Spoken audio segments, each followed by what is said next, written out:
Welcome to the RNL Revolution Nothing Less show on March 31st, 2023. This is our 141st episode. My name is Andy Zee. I'm the host of the show coming to you from Los Angeles, California. The RNL show is a show about the world and for a radically new world. It's a show about revolution that every week brings you the orientation to guide a movement for a real revolution along with our website, revcom.us. And my name is Sunsara Taylor. I'm the co-host of the Revolution Nothing Less show. And here we base ourselves on the new communism that's been forged by the revolutionary leader Bob Avakian. It's a new framework for human emancipation that encompasses the strategy, the vision for the future society that we are fighting to bring into being when we bring this system down. And he is providing the ongoing leadership to make this revolution real, a revolution whose means and methods are consistent with the liberating ends that we are fighting for. Today's show will begin with an important commentary from Andy in just a few moments, and that'll be followed by a conversation between him and Annie Day about the upcoming protest this Sunday, April 2nd, that you need to be part of to stand up against the increasing threat of open, outright confrontation and war between the imperialist U.S. on the one side and Russia on the other. And after that, we will return to a theme we've been hitting at recently and will continue to. Woke insanity versus the revolution humanity urgently needs. And we'll go at this in two important ways. First, we'll show the second half of an answer that we showed 2 weeks ago from Bob Avakian in the interview that we did with him, taking on the harm of this wokeism and contrasting it with the approach and the method and the generosity of spirit that we really need. And that'll be followed by a segment that I put together about a recent flare-up of this woke insanity.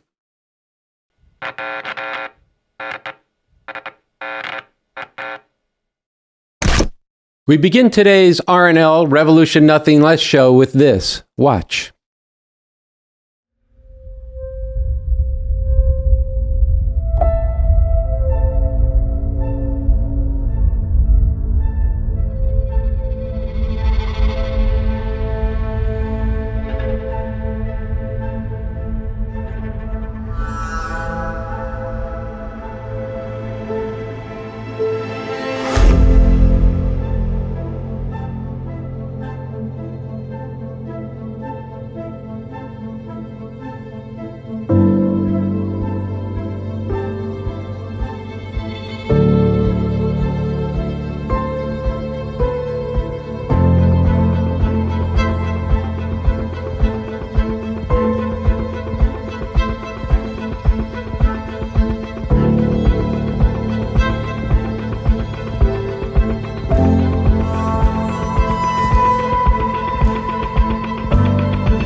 We refuse to accept this system's future. A better world without oppression and exploitation is possible. We, almost 8 billion people on the earth now, are human beings. We do not have to live this way. A whole different way to organize society, a whole better world is possible. This basic understanding must come through in everything we do over the next months and directly in preparation for International May 1st, 2023. Projected far and wide, it needs to be commented on. And it needs to be talked about in whispers and shouted from rooftops in classrooms and online. The RevComs, youth of different nationalities, students, people of all ages, people who are fed up, outraged, angry, passionate that no one should have to live and die with the way this system in today's world is doing people. And we are calling on you to be on a mission to put revolution on the map. And yes, to learn about why and how and what for as you make this real. The people of the world and our own futures cannot afford for you, for us to do less. This May Day, we march under the main banner. We refuse to accept this system's future. A better world without oppression and exploitation is possible, and we do so understanding the urgency and the potential of this rare time in U.S. history. And we struggle hard with masses of people everywhere we can with the slogan of the mission that we are on, that, quote, now is the time to get organized for a real revolution. Now is the time because the future hangs in the balance over the next months and very few years. As Bob Avakian has analyzed, the crisis and deep divides in society today can only be resolved through radical means, either radically reactionary, murderously oppressive and destructive means, or radically emancipatory, revolutionary means. And this resolution could quite possibly happen, one way or the other, within the next few years. The radically reactionary path has momentum, including with two threats that could spell the end of humanity itself. Number one, the war in Ukraine between the U.S. and Russia. And it is still referred to for now as a proxy war because official U.S. troops are not directly fighting. Instead, the U.S. is providing intelligence and arms, with Ukrainians doing the fighting and dying for the U.S. NATO war bloc. This bloody war in Ukraine has become a conflict over which of these imperialist gangsters can gain an obscene advantage over the other in their global dog-eat-dog competition to see who can gain dominance over the people and resources of the world. Now, in different ways, they threaten the use of nuclear weapons. But in the do-or-die logic they are committed to, and the trajectory they are on, these threats can become real, a reality that defies comprehension. Ukraine will never be a victory for Russia. Never. Для защиты России и нашего народа мы, безусловно, используем все имеющиеся в нашем распоряжении средства. Это не блеф. Agitation and focus on the danger of this war, including the ratcheting up of war threats with China, will be the leading edge of this May Day 2023. And we're going to be discussing the RevCom protest against the danger of this war starting on April 2nd, later in today's RNL show.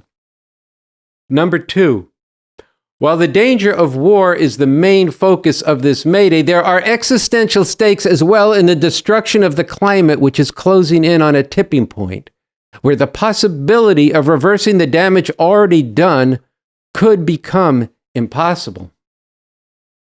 Once the polar ice caps melt, which is happening at an accelerated pace, we just can't refreeze what took millions of years in their creation.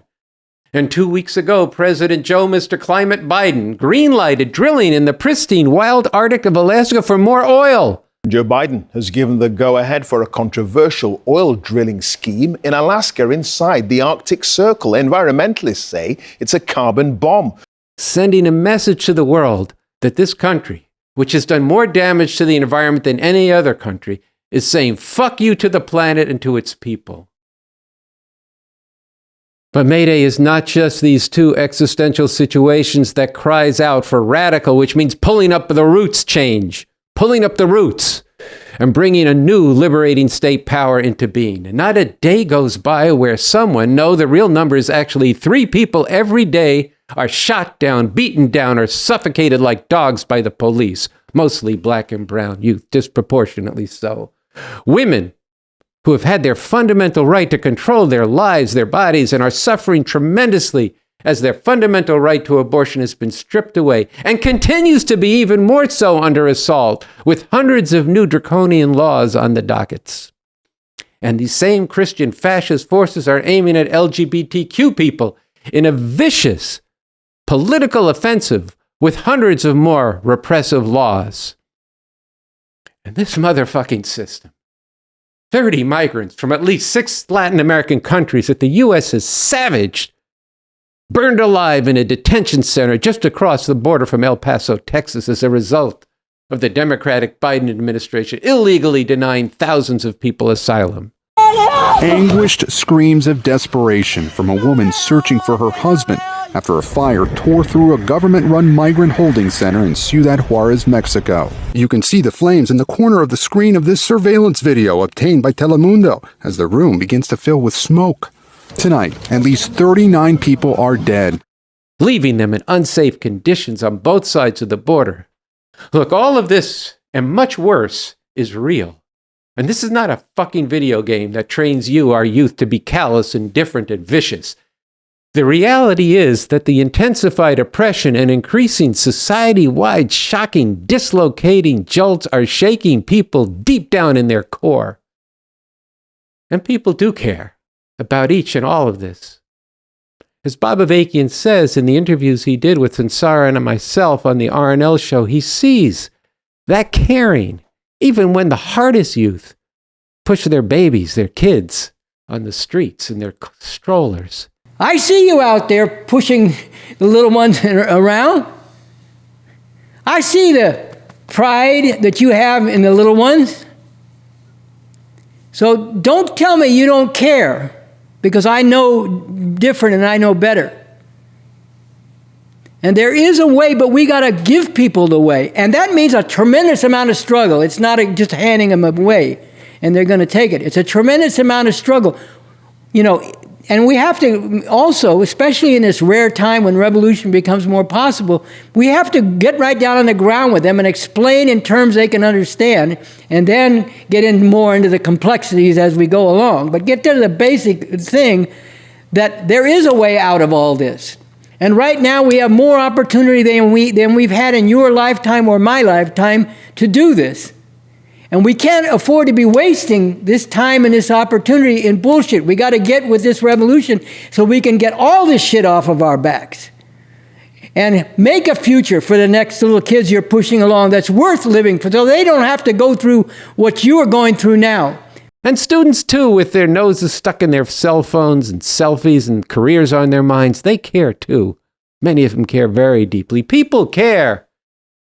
But we have a lot of sharp struggle to wage to turn that caring that lies just beneath the surface, suffocated, into thinking and acting in accord with the reality we actually face and get with the revolution that we need to free humanity. Yet the people who should and need to be with this are mentally imprisoned in all forms of anti-scientific self-absorption, whether giddy, depressed, or viciously vindictive, and sometimes with all three interacting simultaneously. We need to crack this open with sharp polemic that brings out both the actual situation to shake and wake people up. And people also need to be pulled, attracted by the emancipating future that is possible through revolution on the basis of the new communism developed by Bob Avakian. May 1st, 2023. This is a message to the masses of people here and around the world that there is a way out of this madness.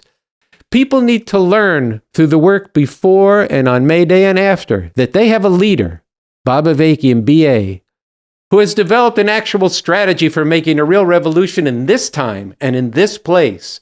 He has developed a foundation and a roadmap for masses of people to take up the science of revolution as enriched in the new communism he has developed, and the vision and the concrete blueprint for a new society on the road to human emancipation in the Constitution for the new socialist republic in North America. To get ready not just for May Day, but for revolution, masses of people need to be watching the BA interviews, getting into his talks and writings that you can find on our website, revcom.us. And key in preparing people for May 1st and for the future is this show, the RNL Revolution Nothing Less Show, which brings you decisive weekly orientation for the movement for revolution and how to know and change the world. And I'm going to put it straight to you. There is organization and a movement that you need to get with and join as you learn more about this revolution.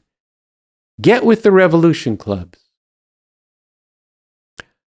These are people who critically think, who wrestle with the big questions facing all of humanity with science and heart. These are future people, on fire, taking revolution to the people. We Revcoms crave a new world, not for ourselves alone. We are living and fighting for the future of the people of the whole world. But without you and many more like you doing this now, getting organized now, there will not be an emancipating future, but precisely the opposite. And history has shown that it can become too late. Just as there is a moment now of just months and a few years to try to reverse and stop the destruction of the Earth's climate, so too there is a moment that could be lost for revolution. And on the other hand, this is a moment where there's so much to be gained if we put this revolution on the map now. So let's make May 1st, 2023 an accelerant to getting ready for real revolution. Be a part of liberating humanity. Be a part of a serious force that has the vision, the science, the strategy, and the heart to organize for real revolution now to bring about a radically new world. Be part of International May Day 2023.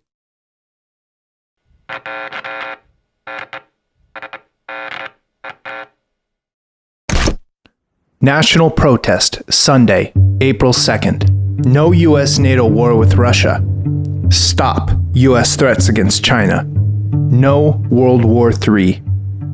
It's this system, not humanity, that needs to be extinct. We don't accept their future.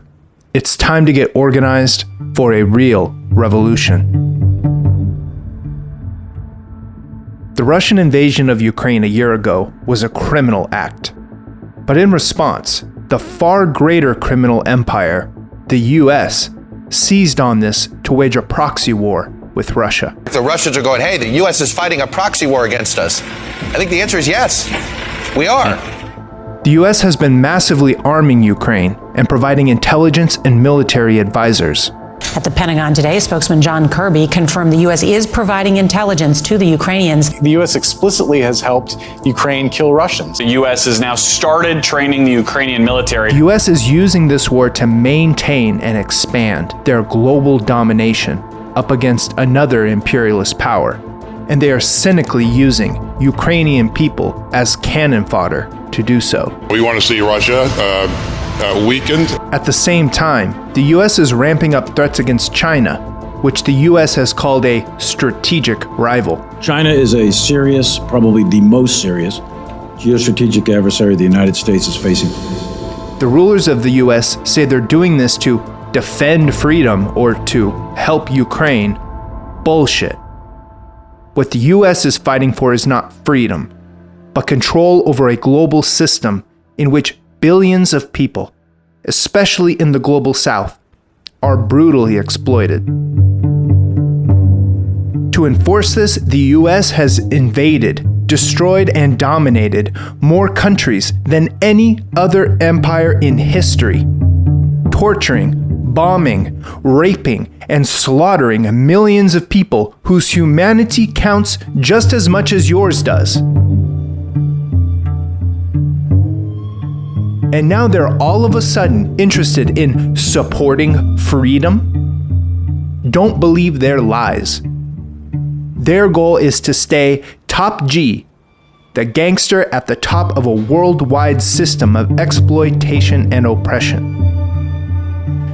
This confrontation could spiral out into direct military confrontation.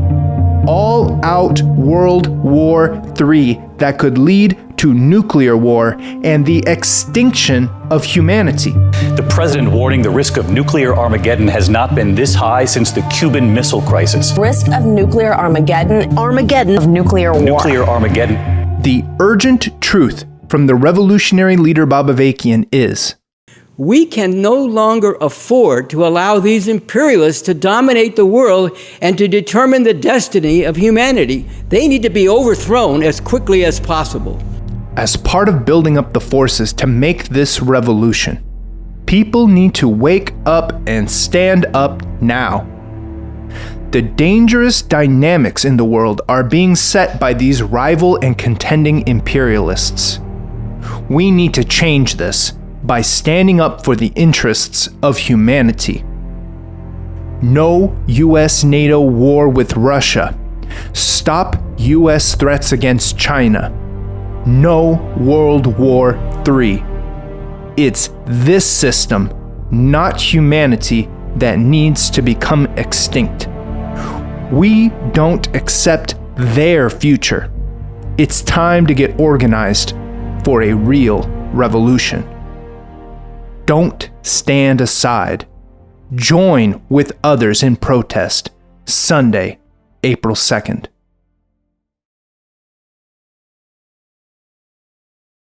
That was the call for April 2nd, protests against the war, the first slogan of which is no U.S.-NATO war with Russia, stop U.S. threats with China. And I'm here with Annie Day, who's been organizing this for the RevComs. Welcome once again, Annie, to the RNL show. Good to be here. Okay, so the flyer that the crew just illustrated gives us a lot of the information, but still, let's go a little bit deeper into why people should come out on April 2nd. Well, there's been a lot on this show, on the RNL Revolution Nothing Less show, and in the interviews with Bob Avakian about the danger we face, about the potential spiraling out to where that could lead to potential direct confrontation with U.S., NATO on the one hand, Russia on the other, and then these threats against China and how that might all spiral out. That could actually lead to World War III, which would mean could mean the nuclear extinction of humanity. But what I want to drive home today is the fact that it is this system and not humanity that needs to become extinct, because what is driving this insanity? This is not just madmen facing off. This is not, as Joe Biden likes to say, democracy versus autocracy. What we are facing, the danger we are in, is being driven by a system of capitalism, imperialism. And this is a system where you've got these competing capitalist powers that are jockeying for control of the world, resources of the world, whole networks of sweatshops and exploitations and domination. And this is what is driving them to fight to stay top dog, or like the flyer says, top G of this whole system. And we have to say no. This system has to go extinct, not humanity. So, for people watching, you have to ask yourself, am I willing to go along and risk the future of humanity so that particularly the U.S., stays number one oppressor and dominator in the world? Am I willing to go along and risk the future of humanity for that? And if you are not willing, then you need to be in the streets this Sunday, April 2nd. Right. And the flyer ends with a slogan, we don't accept their future. It's time to get organized for a real revolution. So you've gone into this some, but how do you see that really manifesting on Sunday, April 2nd?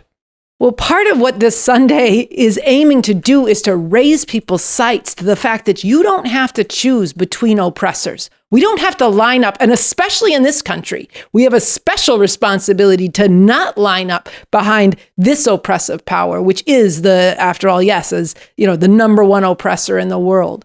And the fact is that a different future is possible. The Constitution for the New Socialist Republic in North America, that's been written by Bob Avakian, speaks to what becomes possible with a whole different economic and political system after having made a revolution. We're talking about a system that actually is going to move to dismantle the nuclear weapons, because you don't have a society that's about liberation and has weapons of mass destruction. We're going to move to get rid of the hundreds of military bases that the U.S. has all around the world to enforce this system of exploitation and oppression. And instead, you're going to have a state power and a society that can be a base area for world revolution. So to manifest this Sunday the fact that a different future is possible, you need to be part of that. You need to join us in the streets and join with others in finding out more about this. And yes, in lifting the doom and gloom that this system has over people. So, Annie, how is April 2nd going to begin to change the dynamics around this? And that obviously implies, what are the dynamics now? You kind of spoke to it a bit, but how is it going to begin to change the whole way this society lines up around the question of this war?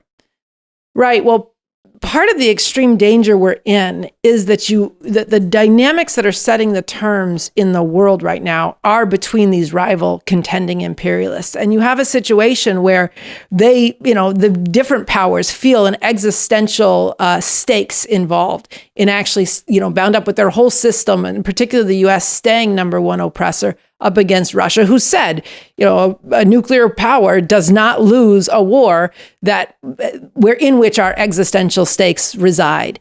And so this is an urgent situation, first and foremost, to get organized for revolution, to bring a different system into being. And even as we're in part of actually building up the forces and the terrain for that is to have people standing up in opposition to the dynamics that are what's setting the terms now, but to actually stand up for the interest of humanity and have that start to plant a pole to create a different global compulsion and to make common cause with the people of the world. And I wouldn't underestimate the power of that happening in this country, in which people do have a special responsibility to stand up against, yes, the number one oppressor in the world. So when people come together this Sunday, I mean, actually, it's interesting. You do find that there are people agonizing about the danger of world war, but they don't know why it's happening. But they're also all by themselves. So people actually have to start coming together as a force and take responsibility. Get off your fucking couch when your country is threatening to obliterate the planet. Stop standing aside and tolerating and acquiescing to war after war after war and torture and bombings. Get in the streets with others. Raise your sights and take responsibility for the future. So that's what's going to be happening this Sunday. Well, I think that's an important point. I think it's very important. I'm glad you made that. One thing that people do have to understand at this moment in history, that the future and the interests of humanity are totally bound up with whether or not there's a revolution. And especially in a war like this is the first time that there will be a war, a world war potentially, if this proxy war goes over into an actual situation where it's U.S. troops on the ground and fighting in Ukraine, NATO gets involved in it. It's the first time that both sides are nuclear armed, including with massive nuclear weapons that make Hiroshima and Nagasaki look like child's plays. And they're in a logic of this war where neither side would be able to back down, which is what happens in these wars. Only now, if they escalate to this point of actually using the weapons, whether or not it starts with tactical or not, before you know it, that's endgame. And so revolution becomes essential as the main and the best means to be able to stop this catastrophe, which is unfolding now in the second year of this war. So I think it's very important that you brought out the point that people have to get up off the couch or wherever else you are, or fighting for just this and that, and not seeing how all this is linked to the fundamental interests of the system itself. So, Annie, what can people do to get involved in this last day and a half? From when the show goes up to get out there on April 2nd, and then after that? Well, one, be there this Sunday. If you're near a city where the revolution clubs, the RevComs are organizing these protests, be there. Between now and then, call 5 friends. Talk with them about what's happening. Share this clip with them. Send them, the previous episodes of the RNL Revolution Nothing Less show that get into these dynamics, and challenge them to join you. 2, if you're not in a city where there's already a protest happening, put these slogans on signs and go out on a busy intersection and hold these signs out. Take pictures, share it on social media, tag at the RevComs, DM us if you want help on how to do something like this. But this has to spread all across the country. If you go to the at the RevComs social media, there's a graphic with these slogans. Share those on your IG story. Tag us. Again, this has to spread. And however big or small this starts, there's a vacuum here right now. And these slogans and this force has to manifest and reverberate all throughout society. So that's what you can do. And if you want help, if you have ideas, DM us, email us, get in touch. Let's get organized. And this isn't the end of the story. We're calling on people to come out on International May Day. As we talked about earlier in the show, this is a central focus of May 1st this year. And it's not that, and that too is just another step in accelerating the work to build a movement for an actual revolution and prepare for the time when we can bring this beast down that gives rise to wars such as the one that is maturing right now and that we really must stop. And so with that, Annie, I want to thank you for being on the RNL Revolution Nothing Less show once again. Thank you, and we'll see you in the streets. We'll see you in the streets.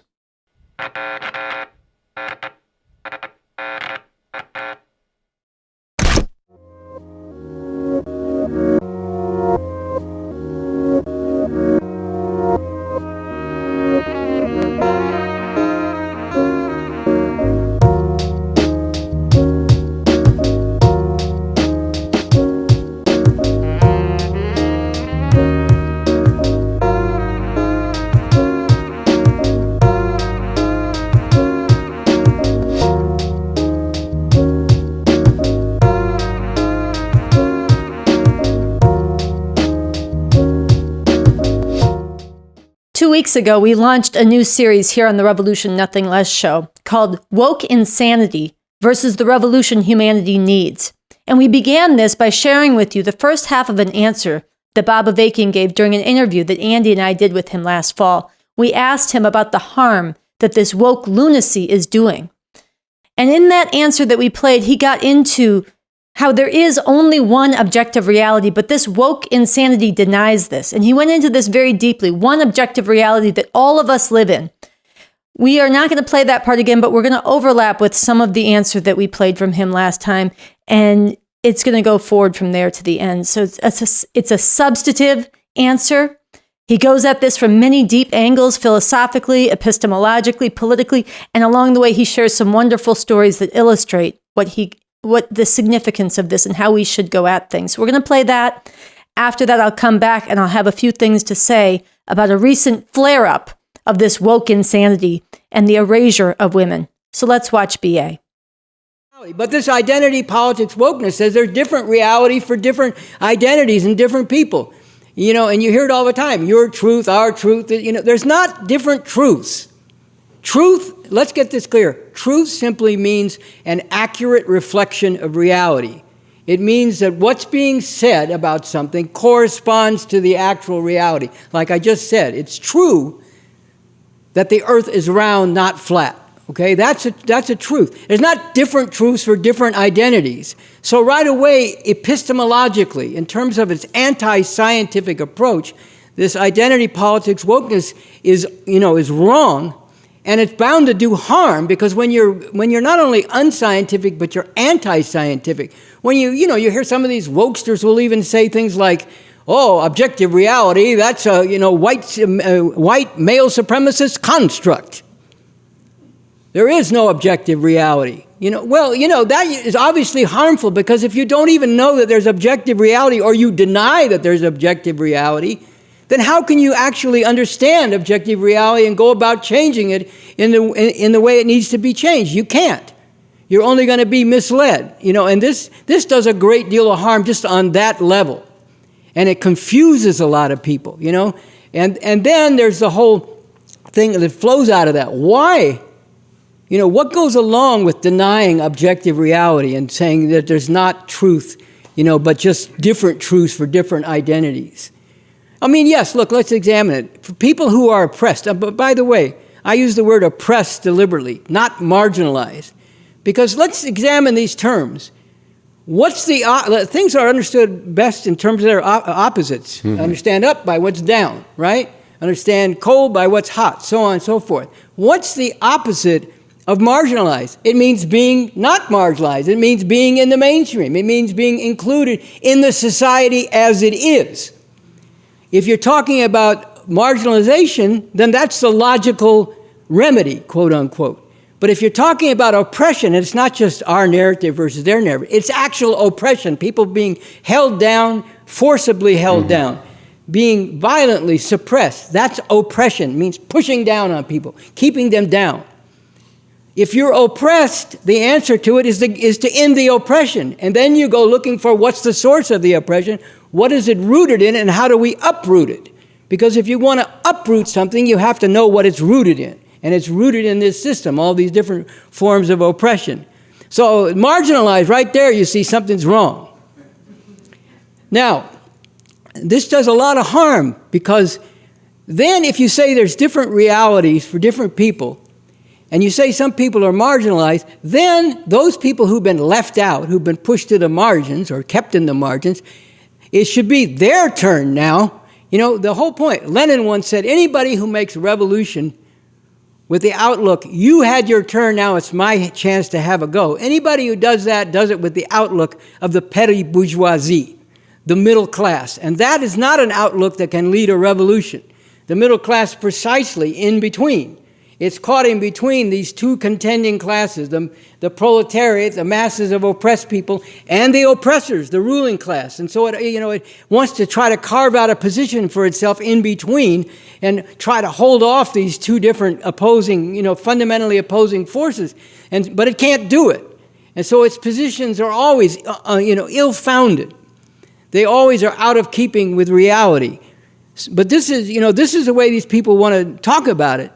Now, if you are trying to actually fight against oppression and you run up against all this identity politics wokeness, then what happens? Well, the marginalized, they haven't been allowed to have their right to speak, and their right to get somewhere, so they have to be in the front of everything. Doesn't matter where it's going, as long as they're in the front of it. And it's not going toward ending their actually oppressed condition. It's just at most striving for a better position within the system as it exists with all of its horrific oppression, and yes, resting parasitically, living off of billions of people in the world as a whole. And then this has a confusing and intimidating effect on people. I mean, I was saying to somebody, you even see it in the ads. There was for one thing, these corporations and this ruling class, they're very adept at recognizing these trends and using for their own purposes. Like I saw an ad, there was this black woman talking about her role in finance, and she says, I believe there's going to be a revolution. We're going to have a lot more black women in finance. Bulletin, that is not a revolution, okay? It's just, getting more people who've been kept out on the inside of an oppressive system. Yes, discrimination should certainly be opposed. Yes, oppression should be fought for, even while we're still forced to live under this system. But the question is, do you want to get rid of this oppression, or do you just want to change the positions within it? Get more people who've been marginalized having their chance to have a go at it. See, this is a fundamental question. And another ad I saw was ad for one of these big financial companies, and it was pimping off of the 2020 uprising. So it had all this stuff about Black Lives Matter, which all translated into black businesses, by the way, not surprisingly. And then they had all these slogans from the 2020 uprising, and then they had this white guy go like this, and then there's somebody black tells him, "Don't do that. That's not your place. You see, that's not your capital. This is our capital." It's turning oppression into capital, into leverage to improve your individual position, or maybe the position of a few people like you. It's viewing oppression and the struggle against oppression as capital, not something aimed at ending the oppression by ending the system in which all this oppression is grounded and which enforces all this oppression. So, this kind of stuff, don't do that. Fuck that. A lot of more white people need to be going like that and meaning it, okay? Mm-hmm. That's one thing. It's not that they come in and say, you don't know what you're doing. You black people, you can't do anything right. Let us white people do it. No, that's completely wrong. We have seen too much of that, okay. But if it's a matter of what's the objective reality and how you're going to change it, then the question is, you need a scientific approach to that. You need to actually analyze, interact with the objective reality, analyze it, and then synthesize it by identifying the patterns, what are the underlying causes, what are the contradictions within it, and what are the possibilities for transforming it. And, look, if you go out among the masses of people and you say to them, don't you know, all black people are full of wisdom. All black people know exactly what's wrong and are just trying to do the right thing all the time, and they're getting messed over by white people. You know who's going to laugh the hardest? The people you're talking to, because they know that's bullshit, okay? Because the system works on them in a lot of ways. Yes, they suffer oppression, they hate it. In some ways they rebel against it, some good ways, some bad ways.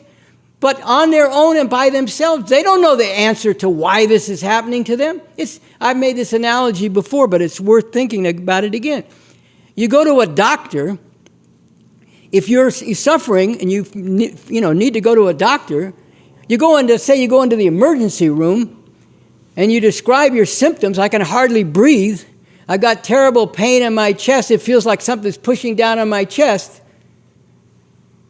You know that. You know how it feels.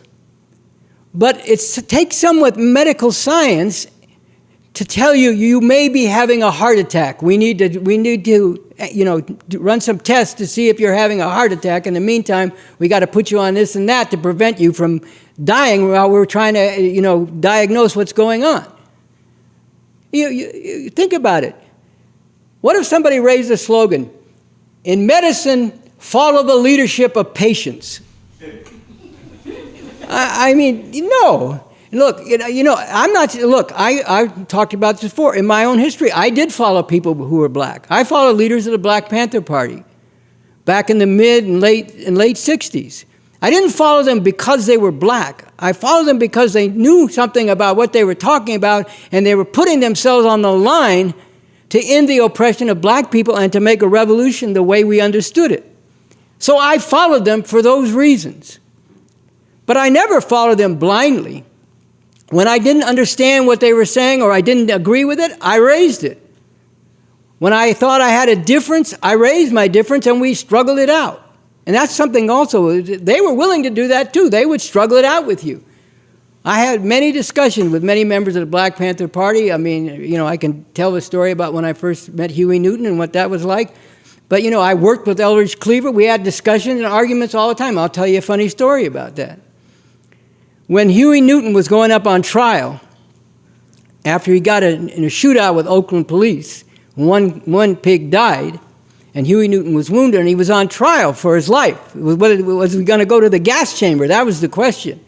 He's going to get convicted of first-degree murder and be put in the gas chamber because that's what it was then.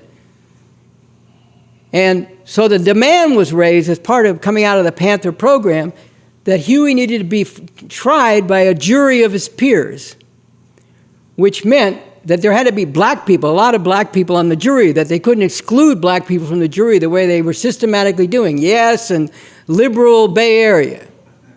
They were excluding black people routinely from the jury. So that was a demand. It was a very important demand to have black people on the jury.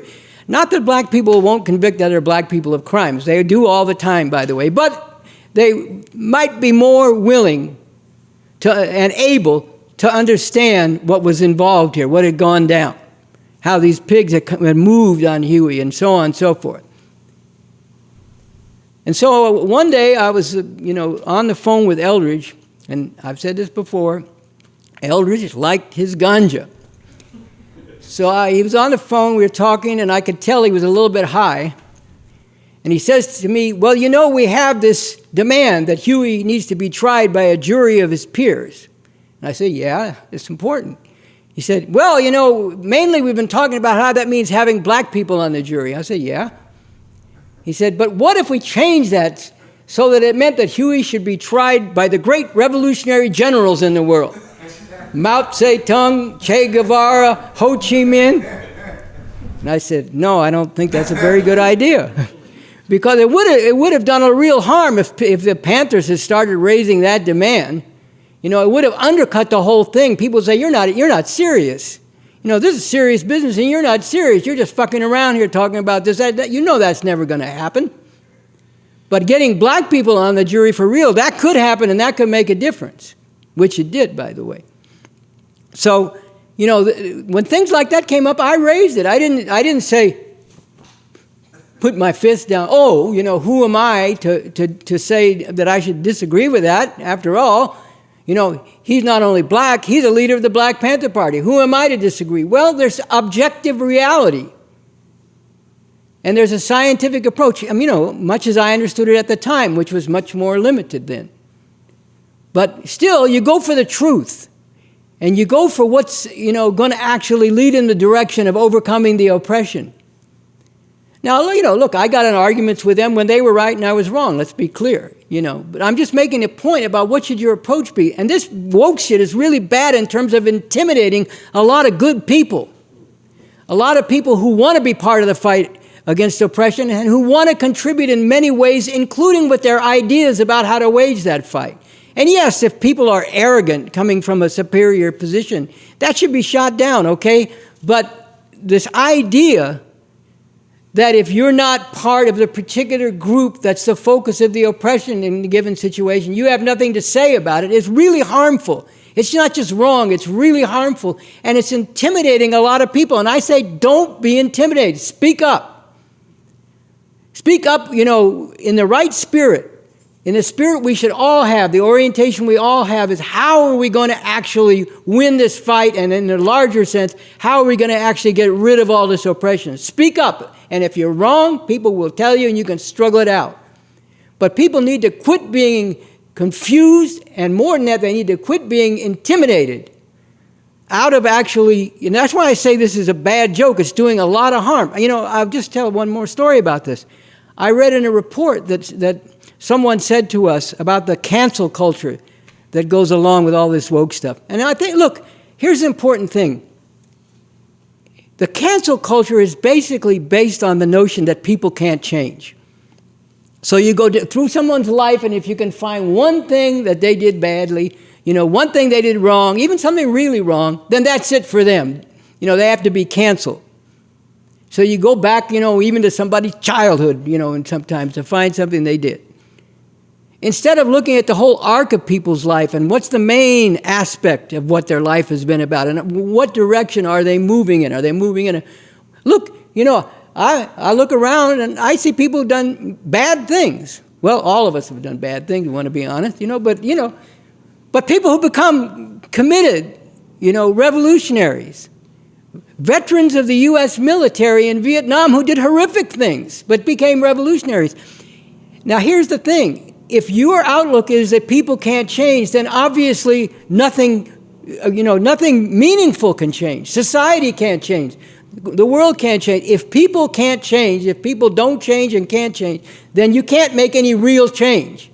No fundamental change. So then all you can do is scuffle and scramble to see if you can get a better position within what is. But that's the logic of cancel culture. And I remember, this is the last thing I'll say on this one guy said, and I read this in a report, as a gay black man, the only power I have is canceling people. Now think about how wrong that is. First of all, think about how this woke shit lowers people's sights. That the most you can think of, the only power you can think you have is to bring down other people. Now that's obviously wrong in terms of what you're aiming for. And the morality of it and the political content of it is wrong.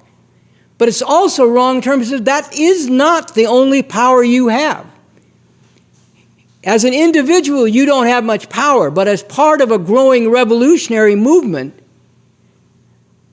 then your power is magnified and it's no longer your power. It's the power of the collective force of people, not automatons, real living, breathing people who are striving together and struggling with each other over how to actually eliminate everything that makes you say, in the first place, the only power I have as a gay black man is to cancel other people.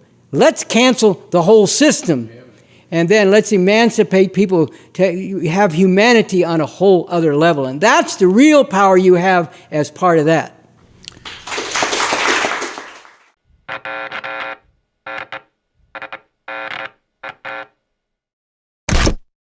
Christian fascists have unleashed an all-out war on women across this country. Last year, the Supreme Court hammered women, ripping away the constitutional right to abortion. This is intensifying the already real and horrific oppression that women face simply for being women in this world of male domination. Meanwhile, these same Christian fascists are taking aim at the rights and the very existence of trans people, passing laws that terrorize trans youth and their families, as well as teachers, healthcare providers, and others who stand with them. Both of these attacks are deadly serious, and both are part of a situation in this country that is rapidly heading towards something truly terrible, something even more murderously repressive and nightmarish than the normal workings of this capitalist imperialist nightmare. But this is also a situation that could be wrenched towards something truly emancipating. A real chance to make an actual revolution that throws this system off the backs of humanity and replaces it with a radically different system and society on the road to real emancipation. In speaking to what is necessary to seize on this rare time, to not just avert the looming nightmare, But to wrench out a real revolution, the revolutionary leader Bob Avakian has said this. Instead of snarking and sniping at each other and being divided by identities, people should be working to unite everyone from every part of society who can be united in the fight against oppression and injustice, with the goal of putting an end to this system that is the source of this oppression and injustice. Yet at this profoundly dangerous hour, far too many are caught up in woke insanity that has got them doing the exact opposite. One of the sharpest and most disgusting expressions of this snarking and sniping and being divided by identity, rather than uniting to fight the real enemy and for the future that we urgently need, is the concerted attempt to use the attacks on trans people to erase women, or better put, to erase any recognition of the oppressed status of women, simply for being women, and to obstruct the fight that is urgently needed against this. This particular form of woke lunacy flared up again this past week in response to a tweet by Ana Kasparian, the co-host of the Young Turks YouTube show. The Young Turks' Ana Kasparian is facing accusations of transphobia online after tweeting this yesterday. Quote, "I'm a woman. Please don't ever refer to me as a person with a uterus, birthing person, or person who menstruates. How do people not realize how degrading this is? You can support the transgender community without doing this. SHIT." Indeed, the woke mob immediately came for Kasparian. Alejandra Caraballo, a clinical instructor at the Harvard School of Cyber Law, tweeted, quote, "Oh, fuck off with this stupid, made-up bullshit. Trans folks are having their existence criminalized in state after state, and you want to whine about this shit?" MSNBC contributor Caitlin Burns told Ana to get a grip. And here's Sam Sater of the Majority Report. Tweeting out something like that, in my estimation, is the tweet itself, the act and the tweet, in this context, right, is an anti-trans act. As of this filming, Kasparian's tweet has been viewed more than 27 million times, with a near uniformity of those responding to her from the left, accusing her of transphobia. This is complete and utter garbage. Not only did Kasparian explicitly indicate her support for trans rights in the tweet, in addition to her long track record of covering and opposing the attacks on trans people on her show, this accusation defies basic logic and demonstrable reality. The wokesters act like Kasparian is just inventing a problem. They insist again and again that no one is really trying to replace the word woman with birthing people, while simultaneously attacking Kasparian for, wait for it, saying that she wants to be called a woman rather than a birthing person. But it's far worse than that. Last year, during what can only be called the most deadly, vicious, and far-reaching assault on women's rights and basic humanity in generations, during the lead up to and the immediate wake of the Supreme Court's overturning of abortion rights, there was a complete collapse of the so-called reproductive rights movement. They and others should have been fighting to bring millions into the streets to stop the overturning of abortion rights. But instead, they refused to do this. And on top of this, Planned Parenthood, NARAL, the ACLU, and pretty much the entire reproductive rights movement chose this moment to launch a concerted campaign against even using the word woman when referring to abortion rights. One coalition of reproductive rights groups put out a major ad signed by over 100 prominent artists, actors, and others that called out the attack on abortion rights as being bound up with racial capitalism, colonialism, and white supremacy, but never mentioned the words patriarchy or women once. Worst of all, a motley cabal of opportunist wokesters took this even further by attacking and labeling as transphobic myself and others in the one group, Rise Up for Abortion Rights, which was leading people into the streets to fight against the overturning of abortion rights. And these wokesters also launched a totally piggish attack on the revolutionary leader Bob Avakian that stunk of the FBI's COINTELPRO. It is difficult to overstate the harm that was done by these forces, first by refusing to name this fight for its real stakes, which was the enslavement of women through forced motherhood, not some kind of abstract and genderless bodily autonomy. Then, by these forces standing aside from the fight that needed to be waged, which is what this erasure of women covered for. And then either joining in or remaining silent when Rise Up for Abortion Rights was hit by these wokesters trying desperately to justify their own cowardice. This was active complicity with the fascist assault on women. And let's get this clear. The attack on abortion is at its essence an attack on women. It is a fight by Christian fascist fanatics who openly preach that women should submit to their husbands as their husbands submit to the Lord. They insist that the only way for women to redeem themselves for having allegedly committed the original sin is by bearing children as their prime duty.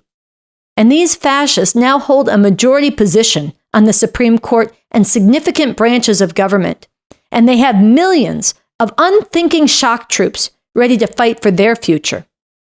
Of course, it is true that there are also trans men and non-binary people who also need access to abortion rights. And the vicious escalating attacks on trans people need to be vigorously fought and defeated. But the attack on abortion rights is not aimed at trans people. It is aimed at women. But listening to the attacks being aimed against Ana Kasparian in the name of trans rights, you would have no idea of this. You would have no idea that this war on women is escalating almost by the day. You wouldn't know that right now a fascist judge in Texas is poised to potentially take away one of the most common forms of abortion medication in this country, including in states where abortion is still legally protected. Listening to them, you wouldn't know that right now fascists down in South Carolina, Texas, Oklahoma, Arkansas, and Kentucky are discussing legislation that would treat abortion like a homicide, potentially imposing the death penalty on women who get abortions.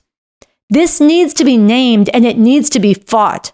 Now, the point here is not to deny the attacks on trans people, which are incredibly cruel, mean-spirited, and life-threatening, nor to pit these attacks against the attacks coming down on women.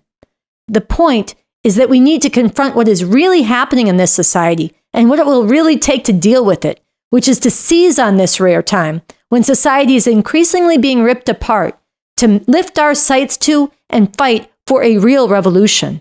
And through this revolution, to bring into being a society where we can finally go to work to uproot and end all oppression based on gender and sexual orientation, as well as all other forms of oppression and exploitation, not just in this country, but across the whole world.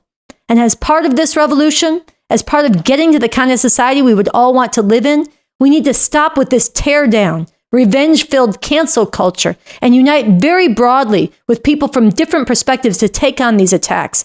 And as we do, we need to discuss and debate what kind of future we need and what it will take to get there with principle and large-mindedness.